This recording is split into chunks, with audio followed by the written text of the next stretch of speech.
Olá, sejam todos bem-vindos ao nosso canal. Hoje gravando um vídeo sobre as ideias, que são os arquétipos ou a fonte cósmica da informação. Vamos falar a respeito disso. Quando você tem uma ideia, surge algo na sua mente. Esse algo vem de onde? De algum lugar, evidentemente, porque sua mente não tem, o seu pensamento não tem o poder de criar, né? Você não cria ideias, você pensa porque você recebe de algum lugar. Vamos ver que lugar é esse? Sim, nesse vídeo. Então, vamos agora ao nosso trabalho, né? Onde se originam as ideias? Nos registros acásicos, responderia Helena Petrovna Blavatsky, HPV. Na fonte cósmica da informação, diriam os ateus russos, todos eles PhD. Mas nós sabemos, pelo estudo do notável psicólogo vienense Carl Gustav Jung, que as ideias se originaram nos arquétipos. Então, aqui nós temos então o notável médico vienense Carl Gustav Jung, Sonho, Memória, Sonhos e Reflexões, né, onde ele vai expor o que são os arquétipos, tá bom? Então, vamos nos basearmos, né, nele e também em outras fontes. Então, Jung genialmente aproveitou as ideias de Platão, né, e transformou o mundo das ideias no mundo dos arquétipos. Vamos então continuar. Arquétipos vem de arque, arcaios, quer dizer antigo, somando tipo. Essa é a etimologia do termo usado na psicologia de profundidade de Jung. Se formos para a prática, a pergunta é: quando você tem uma ideia, já fiz essa pergunta no início, de onde ela veio? Os inventores, os artistas, né, os descobridores, isso é que nos interessa, porque nossa mente não tem o poder de criar. Ela é vazia, é uma folha em branco. Então, alguma coisa imprime-se nessa folha. Esta é a tese. Jung aproveitou as teses de Platão sobre o mundo das ideias. Então, nós temos aqui, né, da coleção Os Pensadores. Nós temos aqui, né, nós temos os 52 livros pensadores da coleção, né, da Biocultural. E aqui nós temos o genial Platão, que nos deu essa noção de que o homem tem um pensamento, e esse pensamento é uma ideia, porque surge aparentemente do nada, mas ele disse, não é do nada, é como se nossa mente fosse uma caverna, e esse aparente nada é um mundo oculto à nossa mente consciente, que se chama o mundo das ideias. Aqui está, portanto, o busto de Platão. Baseado nisso, Jung aproveitou-se e concebeu, então, que deveria mudar, né, o mundo das ideias por um sinônimo, arquétipos. Então, segundo Platão, existe um universo no qual estão todas as noções que as diversas culturas do mundo possuem e nas quais se baseiam para se organizar. Quando desorganizamos estes conteúdos, os arquétipos, a sociedade toda se desorganiza, a mente humana também, e o caos impera.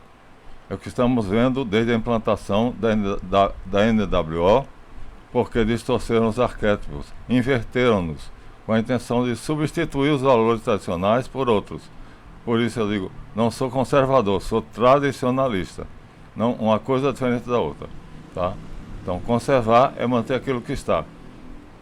Tradere, tradicional, quer dizer, trazer do passado, aumentar no presente e apresentar algo muito maior no futuro, né? Tem a ver com a transmigração. Então, assim, eu sou tradicionalista, e essa mudança, essa inversão da NWO, New World Order, Nova Ordem Mundial, deu no que estamos vivendo. A guerra russo-ucraniana, Israel, Hamas e o Hezbollah, o Zeuá com a OTAN em crise, etc, etc, etc. Pessoalmente, encontrei a resposta definitiva em um rabino judeu da comunidade sefaradita da Flórida.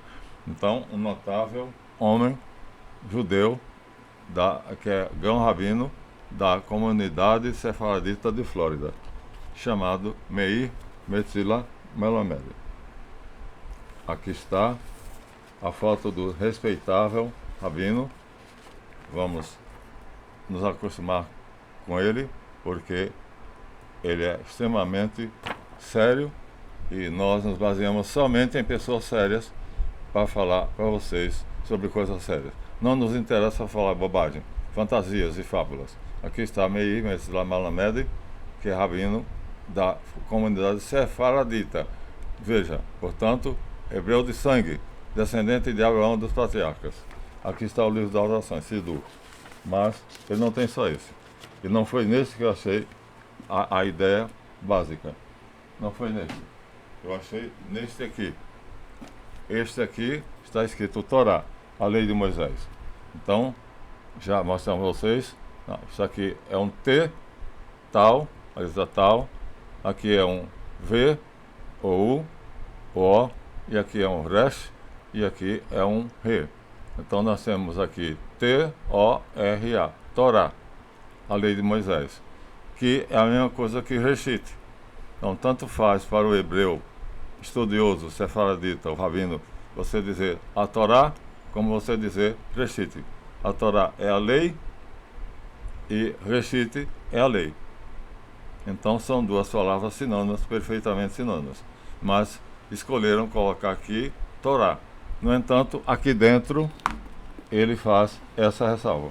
Então, no rodapé do seu belíssimo livro, olha que apresentação maravilhosa. Essa é a apresentação do livro dele, tá vendo? Ó? Essa é a apresentação do livro dele, que é bilíngue, em hebraico e português, a lei de Moisés. Então, aqui no rodapé, ele nos apresenta exatamente isso. Ó, no rodapé, então, aqui numa nota de rodapé, no Bereshit, aqui está em cima Sefer Bereshit, então aqui ele nos dá. Ó, essa é a palavrinha-chave, ó. Já mostrei várias vezes. Então, aqui nós temos B, Re, E, Shi. Eita, essa meleca dessa cama eu adoro. Já olha. B, Re, E, Shi, I, T. Bereshit. Bereshit quer dizer Enreshit. Enreshit, ou seja, naquele que é o grande legislador de todos os mundos. Então, não deviam ter traduzido, né? Traduziram, fizeram uma merda traduzindo. Mas vamos desfazer isso aqui, se Deus quiser. Aqui ele diz, o Talmud diz que o universo criado não teria aparecido se não fosse pelo mundo espiritual. Ou seja, pela Torá, também chamada Reshit, daí Bereshit. Então, Torá é uma palavra e Reshit é o sinônimo. Então, aqui nós temos, ó, nós temos aqui, está pequeno, mas dá para você ver. Vamos ver? B, aqui ó, B, Reshit. Essa palavrinha aqui está, é a mesma coisa, essa daqui é a mesma coisa da lá de cima, Bereshit. Em Reshit, não tem nada a ver com no princípio, tá? Nada. Então quem traduziu fez a bagunça. E nós, graças ao rabino Meir Metzila Melamed e a sua apresentação bilíngue para nós, nos ajudar, olha aqui o nome dele aqui embaixo, ó, Meir Metzila Melamed, ele nos ajudou e nos fez descobrir. Então, que em Reshit foram feitas todas as coisas. Bereshit bara Elohim et hashamayim vet haeret. Pronto. Aí nós conseguimos a chave e que não deixa de ser semelhante a Jung, a Blavatsky e aos cientistas russos. É tudo a mesma coisa, a fonte cósmica, a fonte, o pensamento pensante. Portanto, já mostramos o retrato desse erudito judeu notável e a explicação na sua Torá bilíngue que o Talmud traz a afirmação de um conceito essencial que aparece no livro do Gênesis, na primeira linha, Reshit. Então, Bereshit não é no princípio, minha gente, já disse isso, é em Reshit. Reshit é o nome próprio, é o nome do Filho de Deus, gerado por Deus. A frase que é célebre entre judeus e cristãos de todos os homens cultos é, no original hebraico, Bereshit bara Elohim et Hashamayim vet haeret. Traduziram mal. E assim todos ficamos com essa frase mal traduzida. No princípio, Deus criou o céu e a terra. Não é. Em Reshit, Deus criou a essência da matéria e a essência da energia e a essência da matéria. Hashamayim, a essência da energia. Eretz, a essência da matéria. Portanto, os tradutores são os traidores. Mas, o que é o princípio? Então, quem traduziu por no princípio, então fez uma porcaria. Por quê? Porque devia ter dito em Reshit. Reshit é que é o princípio dos princípios. A palavra vem de Resh ou Rosh, que quer dizer cabeça. Cabeça, na sua cabeça. Ou líder. São Paulo diz que o Cristo é a cabeça da igreja. Então está usando o termo que aparece, né, no início da Torá hebraica. O hebraico, pobre em palavras abstratas, recorreu a um substantivo concreto para nos fazer entender através de uma metáfora como foi o início de tudo? Não. Não foi isso. Reshit, do mesmo modo que Elohim, são nomes próprios. Em português castiço, dizemos antropônimos, de antropos, homem, e nomen, né? E jamais deveriam ser traduzidos, porque essas duas palavras são nomes de pessoas, de seres pessoais, que têm inteligência, vontade, memória, consciência e sensibilidade. Então, e traduzindo errado, então desviaram a atenção das pessoas para que se escondesse o que nós devemos saber sobre Deus, a natureza e o homem. Como isso aqui no livro Mani Sadhu. Aqui Mani Sadhu, que também é um grande erudito, nos apresenta então, né, no seu livro notável. Esse é um cabalista e tarólogo. Então, no seu livro O Tarô, Manual de Ocultismo, Mani Sadhu nos mostra que a criação se resume a 3 coisas. Está aqui, ó. Deus, a natureza e o homem. Deus está no triângulo de fogo, de cabeça para cima. A natureza no triângulo de água, de cabeça para baixo. Criada, portanto, né? E o homem também de cabeça para baixo. Nessa ordem hierárquica, nessa ordem de poderes. Ou seja, primeiro que é tudo, Deus. Depois, Deus criou a natureza, que o homem não consegue dominar, por mais que tente, não tem máquina, não tem tecnologia que consiga acabar com o tsunami ou fazer parar um furacão, um tufão. Ou incêndio, como aconteceu recentemente em Los Angeles, e outro em Hollywood, destruindo tudo. Então, meus queridos, assim nós vemos que a tríade é Elohim, que é o Pai, o Logos, que é o pensamento, a inteligência, e o Ruach HaKadosh, que é o Espírito ou Vento Santo. Então, assim nós vemos que temos necessidade de saber a origem das palavras, a etimologia, para poder não nos perdermos. Porque se formos os tradutores, vamos nos perder. Vamos perder a noção do que devemos saber. Então, um antropônimo não se traduz. Então, Marlanf em qualquer país do mundo, Marlanf. José é José. Mas traduziram. Então, fazendo isso, então nós não sabemos nada sobre Deus, sobre a natureza, sobre o homem, a não ser aquilo que a ciência, através dos seus mecanismos, através dos seus recursos, muito pequeninos, sabem. Mas nossa mente tem capacidade de mais fundo, de bem mais fundo, né? De se aprofundar na essência das coisas, né? Nas essências. Então, na Academia de Platão estava escrito Gnose te auton, em latim, Noce te ipsum, já mostramos Platão. O cérebro conhece-te a ti mesmo. Nosso cérebro é triplo, é tríplice, então é uma descoberta recente, isso foi de 1926, então nós vamos mostrar aqui, é importante, nós teremos que saber, essa teoria já não é mais teoria. Agora nós vamos ver aqui. Aqui nós temos o nosso cérebro. Não é o que parecia ser. Não é, portanto, uma massa só. Então nós temos aqui, em cima o córtex cerebral, já mostramos, ó. Aqui é o córtex e o neocórtex. Aqui é o cerebelo. Portanto, aqui as costas. E aqui, portanto, nós temos o sistema límbico, que é o subconsciente, e aqui nós temos o inconsciente, que era a chamada medula oblonga. Aqui ainda está a medula espinhal, mas não é medula espinhal. Aqui é o complexo R.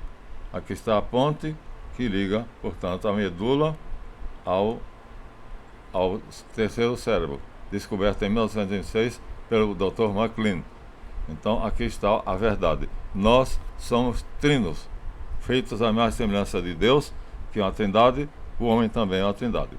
Agora, vejam bem que a medula oblonga, assim chamada, que é, na verdade, o complexo R, está ao lado do corpo pineal, que essa ervilhazinha verde aqui está ali em cima, com o nome de corpo pineal. Está aqui, ó. Será que dá para ver? Dá. Corpo pineal. Está vendo? Ó? Então, ela encontra-se com a glândula pineal, também chamada corpo pineal. E aí, os dois juntos vão fazer com que você tenha acesso ao seu inconsciente. E indo além, inconsciente pessoal, inconsciente coletivo e a fonte cósmica da informação. Então, esse é o esquema atual que todo cientista e toda pessoa oculta conhece, né? Então, é o corpo pineal, o glândula pineal, e aqui, então, nós temos ela como se fosse uma ervilhazinha e está ligada ao complexo R. Vamos alongar isso aqui, vamos dar mais detalhes, né? Vamos dar mais detalhes. Aqui nós temos mais detalhes. Aqui nós temos também, além do pineal, olha a ervilhazinha aqui, nós temos a pituitária. Então aqui nós temos a pineal, ó, pineal glande, tá vendo aqui, ó, a nitidez. Vamos ver se a gente consegue entender. Pineal glande e em cima pituitário glande. A pituitária está aqui, a pituitária está aqui, pituitário glande, tá vendo, ó, perto de onde? O sistema límbico. E a pineal está perto de onde? Perto do complexo R, ou sistema reticular, que é esse dedão aqui. Isso é as costas, porque esse é o cerebelo, né? E o córtex cerebral só tem 5% de poder, mas depende dele o sim e o não. Portanto, nós temos livre-arbítrio, embora seja muito pequeno, mas o sim e o não dependem de nós. Você pode ter uma vontade de fazer algo e você decidir escolher que não vai fazer ou que vai fazer.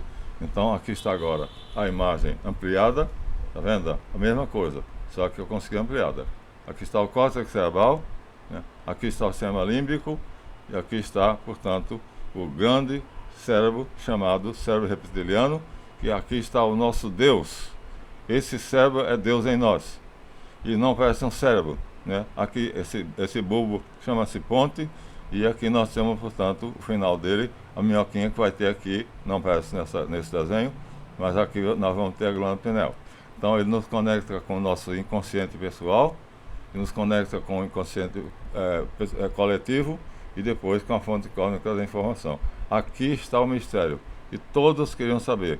E o egípcio conhecia até aqui só, não dominava isso, dominava somente isso aqui. Nós temos algumas gravuras antigas egípcias. Isso aqui era o olho de Horus, desenhado como se fosse o olho de Horus, mostrando que os sacerdotes egípcios tinham completo domínio sobre o subconsciente, o sistema límbico, mas não tinham sobre a medula oblonga, ou seja, sobre o complexo reptiliano, ou como se chama hoje, sistema reticular, que é o dos dinossauros, lagartixas, lagartos, camaleões e répteis em geral.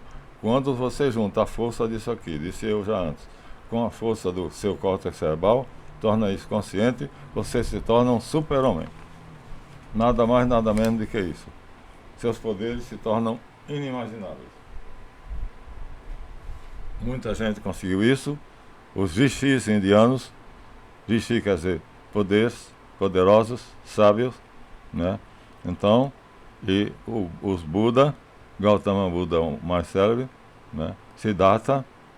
Então, vamos então nos aprofundarmos no estudo desse conceito para sabermos. Nossas ideias vêm, portanto, desse cérebro desconhecido até 1926, quando o Dr. MacLean conseguiu descobrir que aquilo ali não era mais a medula. A medula termina na nuca e as 7 vértebras cervicais já são a medula oblonga ou o complexo reptiliano, ou seja, o nosso inconsciente pessoal, que nos dá acesso, se for mais fundo, a níveis mais sutis, que são os nossos corpos ou veículos, como se chama no Oriente. Então, vamos adiante. Então, minha gente, toda a escola de esoterismo, toda a escola de ocultismo quer chegar até o Logos, ou o pensamento pensante, mundo das ideias, da inteligência e de Deus, como enuncia o Evangelho de João. Enarque enologos, kai logos en proston theon, kai theos enologos. O Jean Vaillant fez um vídeo tolo, onde ele diz apenas no princípio era o verbo, e o verbo estava com Deus, e pronto, para aí. Eu fiz essa denúncia hoje de manhã, num shot. Por que ele falou isso? Porque eu não disse enarque enologos, kai logos en proston theon, kai theos enologos. Por que eu não disse isso? Então ele não é tão sábio, ou então ele é ateu. Ou então ele não acredita em Jesus Cristo porque tirou o mais importante. Kai theos enologos, pois o Logos era Deus. Ela não, é.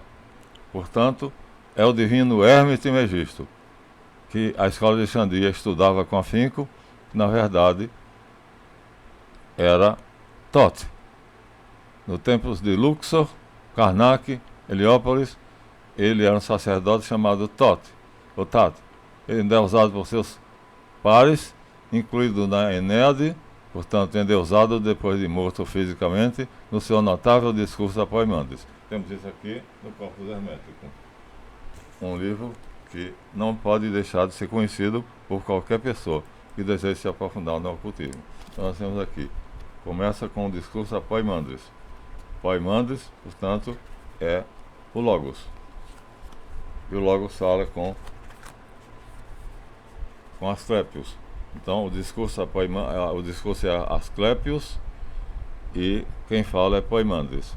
Tá vendo? A nitidez é que é Poimandes. E Poimandes então ensina Asclepios, então o que é o Logos. Na segunda parte aqui nós temos. Então, Poimandes diz Asclepios o que é o Logos, e aí eu vou ler. Ele diz assim: depois, lançando um grito de apelo sem articulação, saindo da luz, um verbo santo de natureza úmida, um fogo sem mistura, exalta-se. Esse ser vivo e ativo é ao mesmo tempo terra, água, fogo e ar. De forma que parece preso ao fogo, a terra e a água, mas na verdade estão conjuntos.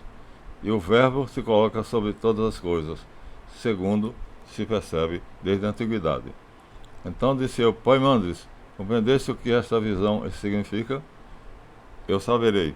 Essa luz, disse ele, sou eu, Nous, teu Deus, aquele que existe antes de tudo, ou seja, uno, o indefinido, o portanto infinito e manifesto.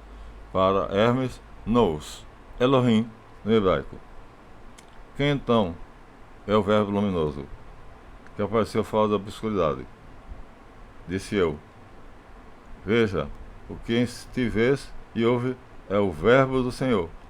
Teu Nous é o Deus Pai, Elohim. Não são separados um do outro, pois é esta união do Filho com o Pai que já é a vida. Isso é o discurso Asclepios, feito, portanto, por Hermes Trismegisto, que foi um gênio. Então, Hermes Trismegisto, discurso e iniciação, Asclepios. Ele está falando do Asclepios, aqui está, vamos ver a nitidez, o diabo é a nitidez. Essa câmera é um problema sério. Discurso de iniciação, Hermes Trismegisto, discurso da iniciação, o Asclepios, está vendo? Pronto. Por um momentinho você conseguiu ver, está aqui. Então tudo isso é dirigido a um discípulo dele, chamado Asclepios. E então é a iniciação completa. É a iniciação completa. E assim nós vamos encontrar em Hermes, no Corpus Hermeticum, aquilo que nenhum de vocês pode deixar de saber. Por favor, adquiram e leiam. Então, continuemos. 24 minutos. Logo, quer seja Ilu na Síria, quer seja Ilá na Babilônia, que Maomé adaptou para Alá, no islamismo, né?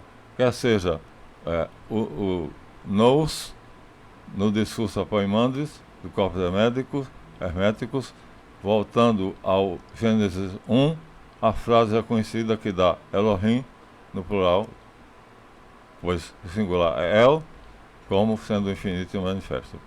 Poucos se perguntaram por que a primeira linha do Gênesis 1 começa com a palavra Bereshit, e a tradução, no princípio, foi consagrada, guardando assim o maior de todos os arcanos.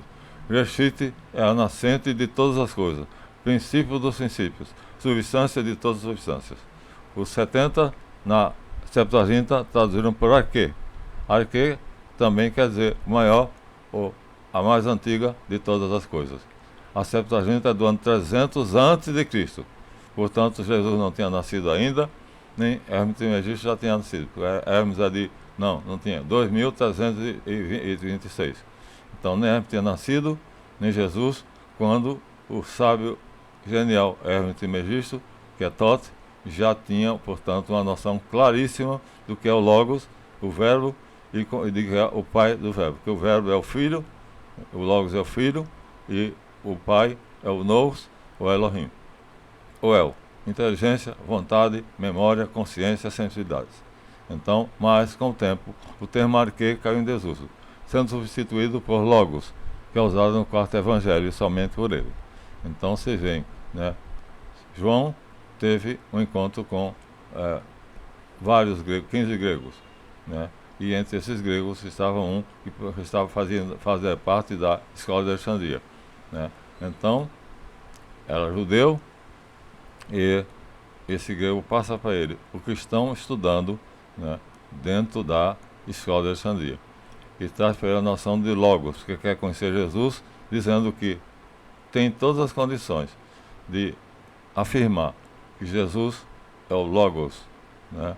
Então, assim, João, autor do quarto evangelho, é o único que usa a palavra Logos, enquanto que os sinóticos, Mateus, Marcos, Lucas, não falam disso, são só biografia de Jesus. João é um tratado teológico, né?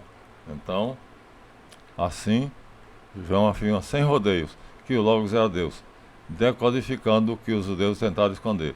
Kai Theos Enologos, Deus de Deus, luz de luz, Deus verdadeiro provindo do Deus verdadeiro, gerado, não feito, consubstancial ao Pai, por meio de quem foram feitas todas as coisas, diz o símbolo apostólico, que é a regra de fé. Alguns tentam deformar para sua própria perdição, como alerta Paulo na Escritura. Porque virá tempo em que não suportarão a sã doutrina, chegamos a isso, mas terão a comichão nos ouvidos, amontoarão para si falsos doutores, conforme suas próprias concupiscências e desejos de notoriedade, desviando os ouvidos da verdade e voltando às fábulas, é o que eu tenho denunciado, né? Criador de fábulas, mas tu ser sóbrio em tudo, sofre as aflições, faz a obra do evangelista, cumpre o ministério. Está na 2 Timóteo, capítulo 4, versículo 3. E assim, já voltamos às fábulas e ao desvio da verdade, pois homens aparentemente sábios e considerados sábios por 300.000 seguidores, rejeitam a tradição, criando mitos, histórias inverossímeis e contraditórias, dizendo que só tem uma certeza, a incerteza. Ora, então tem a certeza. Se a incerteza é a única certeza, então nós temos certeza. Logo, ele é um paradoxo. Se ele é um paradoxo, então não tem valor. O paradoxo se anula. Porém, continuamos firmes na verdade revelada pelo Logos no Evangelho de João, né? O Logos fala, é o Cristo, Jesus. Pensamos e somos o que ele determina, o que ele quer que sejamos, pois tudo nessa vida é predeterminado por ele. Ele fez o plano geral, que nós temos todo ele de memória. Tudo está sob seu controle. Nosso livre-arbítrio é, portanto, muito limitado. Somos como peixes. Podemos nadar para qualquer lado, contanto que não saímos da água. Em resumo, há uma sagrada hierarquia de deuses, criadores de deuses, sendo o menor de todos os demíurgos Javé. Então nós temos aqui as pranchas, e aqui nós temos então, já mostramos vocês antes, vamos voltar de novo, Estamos recapitulando para ver se vocês compreendem. Então nós temos aqui nessa prancha, né, nós temos então aqui o infinito em manifesto, que é essa parte em verde, chamada pelos hebreus cabalistas nada, Ain. Depois nós temos aqui Sof, Sofia, que é o mesmo que o verbo, né? A inteligência, o pensamento pensante, que penetra na memória do Ain, que para nós é uma escuridão. Para ele é tudo luz e claro, como o dia. E depois temos o Ain Sof Aor, que é o Ruach HaKadosh, a luz incriada. E o menor de todos os deuses é Yahvé. Aqui está o sagrado tetragramaton, né? Está aqui escrito Yahvé, feito no esquematicamente, na árvore judaica, como sendo, portanto, uma ajuda para que nós possamos compreender a emanação que começa no Ain e vai terminar em Malkut, né? Passando pelo Ain, Ain Sof, o Ain Sof é o, né? Ele é luz e trevas, aqui você vê a luminosidade, né? E as sombras, como nós. Ele é nosso Criador, portanto nós somos da imagem dele, né? E aqui está, portanto, a síntese. Já mostramos isso antes. E agora nós temos aqui somente Javé. Mas aqui em cima nós temos 3 arcos de círculo. E esses arcos mostram exatamente isso. O Ain Sof e o Ain Sof Yahu. E aqui Javé, a coroa da criação. Ou seja, aqui nós temos, portanto, a inteligência administrativa, que iria só até aqui, Yesod. Mas terminamos criando Malkut. E Malkut é o nosso mundo. Então a fábula, o mito de Adão e Eva, que já disse que não faz sentido nenhum, então aqui está Yahvé, portanto aqui está o tetragrama Yod, Re, Val, Re. E ele diz, não faz sentido nenhum que Jesus tenha pago por nós o pecado de Adão e Eva. Ele devia estudar estaurologia, que é o novo ramo da ciência teológica, que vai estudar por que Jesus foi crucificado e porque ele nos redimiu na sua cruz. Com seu sangue derramado por terra, purificou a terra e nós, feitos do barro da terra, então fomos refeitos. Mas isso foi feito em Malkut. E Malkut é exatamente a queda, o universo criado por Adão e Eva por desobediência. Então Yahvé disse, não comereis o fruto da ciência do bem e do mal, que é exatamente o uso da capacidade de criar, porque eles não tinham sabedoria, nem beleza, nem poder para fazer um mundo perfeito como o plano de Yetzirah, que está aqui, ó, o Aleph, aqui em cima, e o Gimel, e todas as outras letras são aqui. Então esse aqui é o plano de Yetzirah, isso aqui é o plano de Asiá, cuja Malkut está aqui, ó. É nossa criação, nós estamos em Malkut, nós caímos em Malkut. Então Javé nos criou aqui com o nome de Adam Kadmon, a sua semelhança. Portanto, metade de luz, metade de sombra, que é como ele é. Por isso aqui tem uns quadradinhos que são escuros e uns quadradinhos que são azuis, né? Uns laranja e outros negros ou esverdeados. Ele é todo cheio de sombra. E nós aqui estamos em azul claro, mas somos iguais a ele. Metade de luz, metade de sombra, segundo Jung, na sua teoria de que o homem é luz e sombra. Todos nós temos lado sombrio. Todos. Indistintamente. Ninguém há que não tenha luz e sombra. Então, vamos continuar para terminar. Então, o Adam Kadmon era exatamente uma cópia, uma réplica de Yahvé que o criou. Não é Yahvé, como diz o Jean Valjean, que caiu. Quem caiu na própria criação, Malkut, é o Adam Kadmon, que se torna Adão Belial protoplasta. Isso é, nós. Portanto, esse ignorante que diz que a Javé caiu na sua própria criação é um criador de fábulas. Então, Javé não caiu coisa nenhuma. Javé continua na sua criação, dominando, portanto, ela. Ele domina a própria criação dele. E ele continua lá e cá, dominando o seu mundo e o nosso mundo. Então ele domina a Yahvé, o tetragramaton, domina o plano de Yetzirah, domina o plano de Asiá. E nós estamos aqui em Malkut e nós aqui nos ferramos. Criamos um mundo que é uma sucursal do inferno. Portanto, senhor Jean Valjean, você é uma pessoa que ostenta muita sabedoria. Mas na verdade o que você diz é tudo falso, né? Os ETs são arcanjos de você. Eu falo com eles, com os arcanjos e de você. Eu também falo com o arcanjo Miguel principalmente. Micael é o líder, é o capitão da minha coorte, portanto, eu sou da milícia celeste, com o nome de Aedon. Pronto, disse uma coisa que eu não devia ter dito. Então, o meu comandante se chama Micael. E você conhece Micael? Você disse que fala com os arcanjos, deve conhecer. E diz que ele tem corpo. Não tem corpo, não. É uma grande luz, uma luminosidade que cega.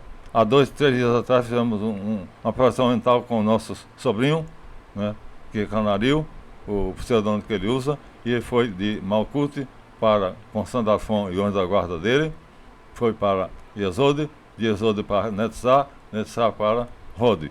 E ele viu todos esses universos com toda a nitidez. Em determinado momento, deram a ele a capacidade de funcionamento do projeto semiótico. E ele viu formas. E eu vejo formas também. Existe um mecanismo aqui, uma célula, que se chama mecanismo semiótico. Semiótico quer dizer semelhança, que pega da nossa memória dados, fatos e transforma em aqueles mundos que são sutis, de pura energia ou luz, e os transforma em algo que nós conhecemos, porque está na nossa memória. É isso, Jean. Tá? Aprenda. E depois vai gravar vídeos. Deixa de ser enganador. Então, no Salmo 82, o livro dos Salmos, está aqui escrito: vós sois deuses, sois todos filhos do Altíssimo. Salmo 82, 6. Mas como príncipes caireis, e como homens morrereis. Portanto, nós somos os últimos deuses da escala hierárquica, né? Está aqui, Salmo 82, tá bom? Então, não vamos dar ao detalhe porque estamos no final, não queremos dar lugar. Então, nós, portanto, somos os últimos da hierarquia. E, portanto, quando Javé atingiu seu ponto ômega, assumindo a nossa sabedoria, como já disse na doutrina da transmigração, que só teve 176 visualizações, o que quer dizer que o pessoal não gosta desse assunto, prefere as fábulas, né? Então, abrir-se-ão as portas do Orlando de Beriá, do Cristo, e todos seremos assumidos por Jesus. Por sua vez, o Cristo nos submeterá àquele que o criou, e ele próprio depois se submeterá ao Pai. E Elohim, ou Nous, será tudo em todos. Este é o projeto divino. Assim me foi dito, e assim será feito. Então, meus amigos, aqui fui além, deixei a vocês grande parte de coisas que já foram ditas, mas aqui fiz um elenco de uma maneira mais didática. Há um aluno que disse: o senhor se repete muito. Sim, meu amigo, por didática, porque você foi inteligente e captou tudo de uma primeira vez. Entenda, nem todo mundo tem a sua inteligência. Então, por isso eu me repito, tá bom? E se chama didática, né? Então, muito obrigado a todos vocês. Não se esqueçam, se não deram like, dê um like. Não se esqueçam que estou jogando o tarô, traduzindo sonhos, sou psicanalista, né? E fazendo também a psicanálise, né? Que é a tradução de sonhos, e assim orientando cada um, fazendo rituais mágicos para que você atinja aquilo que você deseja. Nós fazemos antigoecia, ou seja, se alguém está macumbado, já fizemos várias vezes, tiramos a macumba, o trabalho feito, o feitiço, e mandamos o demônio para os quintos dos infernos. Então saibam disso, é só entrar no meu zap e dizer qual é o seu problema, ou entrar no meu e-mail e eu vou fazer o tarô, a psicanálise, a tradução dos sonhos, portanto, e rituais. Então, até a próxima, tenham uma boa usação e deixem-se de levar por fábulas. Não se deixem levar por fábulas, por criadores de fantasias. Vocês estão indo para o precipício. Então, não sigam esses criadores de fantasia, esses criadores de historinhas feitalistas, vai dar maravilha. É para isso que vocês estão aqui, porque você crê em Papai Noel,